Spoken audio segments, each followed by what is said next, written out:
good, guys?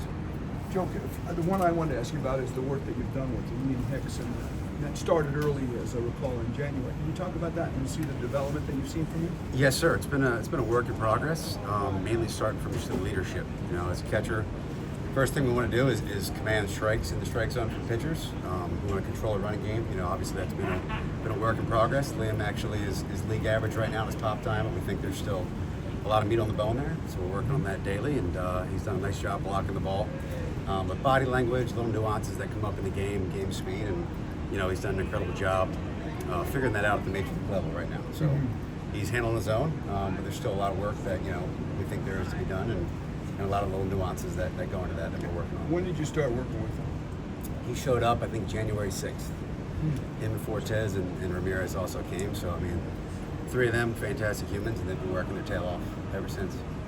Joe, when you talk about your catchers working with a young pitching staff, of course we know we have Sandy there. What do you try to advise them to do when you're dealing with a relatively young pitching staff, and the fact that you're relatively young yourself, so it's easier for you to convey to them to convey to them? Yes, a lot of preparation. So preparation is probably the biggest thing for me. Every day, just having them the most prepared they can be with, you know, the prep and studying our guys and the opposing hitters, and then a lot of it, because the youngness, is just, you know, they're developing things in game. So it's figuring out the nuances of, you know, controlling the running game, handling the staff, and they're having to sink or swim. You know, they're figuring it out right now at the major league level, and they're doing a pretty good job of that. So it's continuing every day to put the work in and stay prepared for when those opportunities arise. And I know that you wear another hat as well, where you're talking about organizational. Do you have a lot of meetings with a lot of the minor league teams and stay in communication with how you want things done organizationally?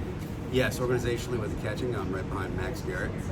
So we're in constant communication with Max and with Bill Hiesel, the director of pitching, and Gabe and Peter and Clayton. You know, so we're all in collaboration and continually working, and you know, hopefully we keep pulling the ship north. What are some of the things you like, and some of the things you want to see more progress in so far with the catcher?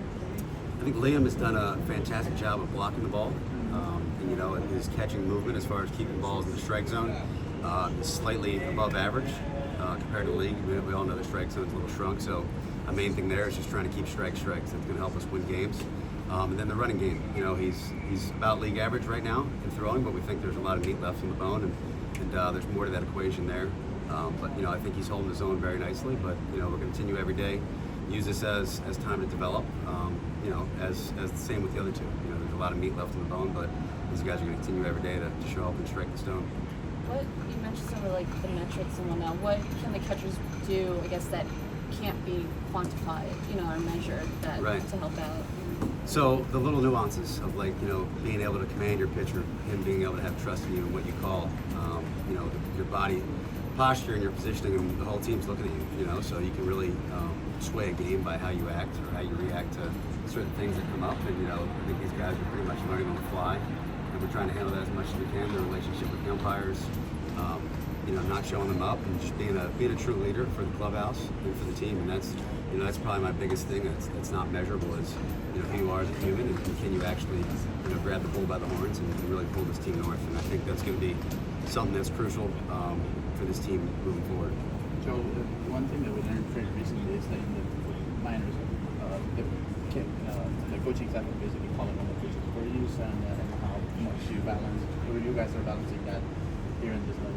Yeah, that was an organizational decision. I think the premise behind that is to try to develop as much as we can the instruction of pitch calling. So I know firsthand in AAA, Gus came up, and I think the first game, Meyer punched out 14. It was obviously a great job. Gus called those pitches, so I think they're using it as an opportunity to help develop pitch calling. So in AAA, you know, sometimes that the coaching staff will call the pitches, and half the time Gus would, and they use it as an opportunity to help develop him and, you know, instruct him on preparation in game, what they're seeing, how to respond to hitters, the feel, what he has this day, what he doesn't have, you know, all the little nuances there, and just kind of use it as an opportunity to help develop those skills. What are the biggest positives from Augustin Ramirez defensively so far, and what improvements do you want to see from him in the future? I think he's improved overall at everything. You know, we had a rough game out there in LA, But overall, is metrically and visually, he's improved at everything. But there's a lot of meat left on the bone. When you chew down his exchange time, his arm strength and accuracy continue to rise. He's doing a much better job at keeping strikes, and he's blocking the ball a lot better. And we're going to continue to work on blocking balls laterally. That's something that organizationally and myself I believe heavily in is your ability to block the ball and command the strike zone and keep runners at bay. Going back to what Danny asked, just in terms of helping, I guess maybe does it expedite the process for the catchers where they see when maybe post game or even pre-game going over with the coaches, this is why we called that pitch, this and that, maybe it helps them speed up being able to game call like in the future? Yes, I think that's the whole main premise of the idea is instructing these guys of how to call a game. There really isn't a manual for that. I think the concept and the idea behind the initiative that was rolled out is that. How much of the issue of stolen bases has been on the catcher's shoulders? What can you do to, obviously the pitcher's very involved in that in terms of times holding them on. Right. There's a lot to the equation. Like I said before, as a unit, as a team, I think we're about league average in pop time, but there's a lot of meat left in the bone there. I think our guys we can clean up the exchange, we can clean up our arm strength, we can get the ball down there a lot faster, a lot more efficient and accurate. But it's a team thing. There's a lot of parts of the equation that, as a unit, we're all working on, and hopefully, pull the ship north. How about the throws down to second base? I've noticed maybe last year that catchers are fading that ball into the line to maybe get an easier tag on the base runner as he's sliding. Is that something that you're a fan of, or is that something that we're doing here? That is something organizationally that target. When throwing to second base is about 3 to 4 feet to the right of the base. Cut off time in hopes to get the runner out. If the throw might be a little bit light down to second base, hopefully you make up ground there. So organizationally, that is a thought process, and it's kind of been done a little bit around the league here. But I think again the main concept there is just getting the ball out of your hand and getting it as accurate as we can and efficiently down to second base. And we believe there's a lot of meat left in the bone for that. Joe, being a former catcher myself, one of the things I liked about the position was the communication with the umpires, the hitters. Framing pitches is something I always like to do, and being able to do the mound visits. Were there any aspects of the game that you yourself played in the position that you really liked the most, that you're able to not only what your career, but what you're able to convey to your guys as well?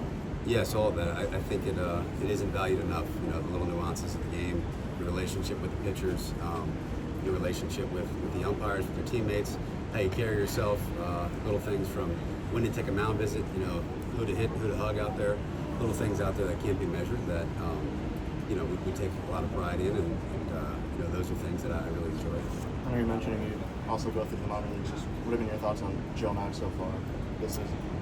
Joe Max, unbelievable talent. Really excited about prospects and him coming up and in the future, and looking forward to that. And he's still got some meat left on the bone too, believe it or not. So we're excited about the potential there. He's getting off great throws. He's swinging it defensively. It's great, and he's doing a great job. Working with the pitching staff and the coaching staff there, and every day he's going to continue to sharpen the axe and keep working to get better. But there's definitely a lot of excitement around him. Is there a catcher out there that you use as an example of a guy that really does a lot of things right that you may talk to your guys about watching sometimes? Yes, there's a lot of veterans out there, I think, that do a great job of commanding the staff. In my time in Cincinnati, I was fortunate to be around Austin Romine, Kirk Casale, Luke Maley, some really older veterans that did a lot of things that weren't necessarily measurable. So it's definitely a lot of those three guys. Learning from a lot of them, and actually we've had conversations with them, with the catchers, and there's certain things there that I think you can't necessarily quantify, but the impact that it has on the team is substantial.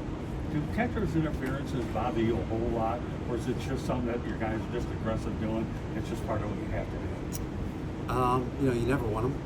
They never help. So it's not something that we're actively seeking. We had one in Los Angeles. And Gus has been working on, moving back a little bit more, getting a little aggressive, and he's got extremely long arms. So that's just him excited to be out there and just trying to, keep balls in the box. And, he's a really big, strong kid. Got a little too overly anxious on that ball. Thanks, Joe. Thank you, Joe.